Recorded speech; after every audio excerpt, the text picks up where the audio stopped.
Bazı acılar anlatılmaz, sadece yaşanır. Bugün burada hepimizin bildiği ama çoğu zaman konuşmaktan çekindiği bir gerçekle yüzleşeceğiz. Ölüm ve yas. Sevdiklerimizi kaybetmek içimizde elbette ki tarifsiz bir boşluk bırakıyor. Ama bu boşluk aynı zamanda onların hatıralarıyla dopdolu oluyor. Fakat çoğu zaman bu süreci anlamlandıramayabiliyoruz. O yüzden istedim ki bugün biraz birlikte bu konuyu konuşalım ve hep beraber anlamaya çalışalım. Çoğumuz ölümden korkarız. Bunu da gizlemeyiz zaten. Çünkü aslına bakarsanız ölüm bir belirsizlik halidir ve insan belirsizlikten korkar. Çünkü alıştığımızı kaybetmektir bir bakıma ölüm. Ama elbette ki insan olmanın da bir parçasıdır. Tıpkı doğum gibi. Bizim kültürümüzde baktığımızda ölüm bir son değil, aslında bir dönüşüm olarak görülür. Asıl hayat ahirettedir deriz, buna iman ederiz. Bu giden bu dünyadan göçse de bizimle kalmaya devam eder, bunu biliriz. Aslında buna ruhun asıl yurduna dönmesi olarak da bakabiliriz.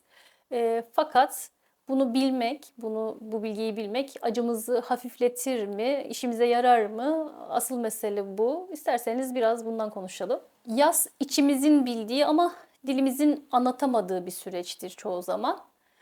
Bazen sessizlik olur, bazen feryat olur. Ama her zaman bir arayıştır aslında. Kaybettiğimizin bizde bıraktığı izleri ararız. Birini kaybettiğimizde içimizde çok farklı duygular belirir. İşte özlem, pişmanlık, suçluluk. Keşke daha çok sevdiğimi söyleyebilseydim deriz. Keşke gitmeden bir kere daha sarılsaydım, öpseydim diyebiliriz.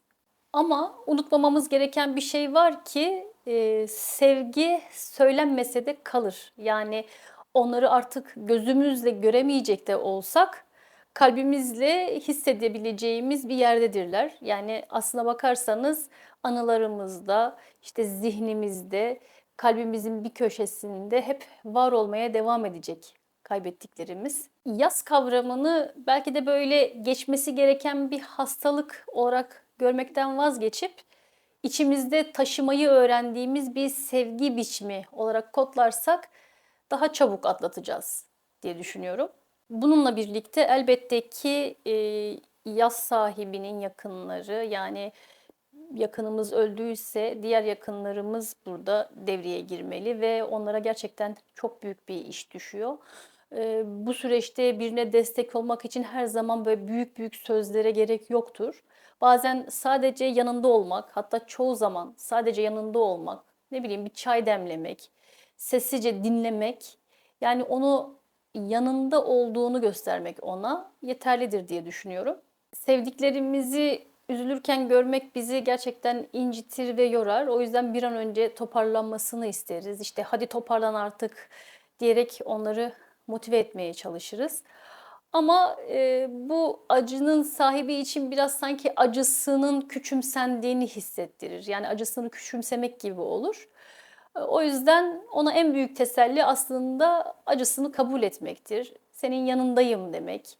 İşte kalpten bir şekilde belki ona sarılmak, onu dinlemek onun için gerçekten iyileştirici bir etki yapar. Rabbimiz mübarek Kur'an'da da her nefis ölümü tadacaktır der. Yani bu dünya aslına baktığımızda misafir olduğumuz bir yerdir. Ama tabii ki bu kaybetmenin acısını yok etmez. Bu bir gerçek, realite. Sadece ona bir anlam katar. Teslimiyet, iman. Önemli olan teslim olup bir taraftan acımızı da yaşarken yaz sürecinden sonra da ne yapacağız? Bunu da bilmek. Sevdiğimizi, kaybımızı unutmalı mıyız? Hayır, unutmak iyileşmek anlamına gelmiyor tabii ki. Hatırlamanın, hatıraları yaşatmanın yeni yollarını bulmamız gerekiyor. Yaz sürecinden sonra, ki bu 2 ay olarak kabul edilir, günlük rutinlere artık yavaş yavaş dönmeye başlamamız gerekir. Hayatı yavaş yavaş yeniden sevmeye başlamamız gerekir. Bütün bunlar aslında kayıpla başa çıkmanın ufak tefek yollarıdır. Yani giden gitti ama biz yaşamaya devam ediyoruz. Bunun bilincinde olmak ve yavaş yavaş eski rutinlerimize geri dönebilmek. Sevdiğimiz, kaybettiğimiz kişinin anısını yaşatmanın çeşitli yollarını bulabiliriz. Mesela onun adına bir iyilik yapmak gibi, hayır işlemek gibi, bir dua okumak gibi.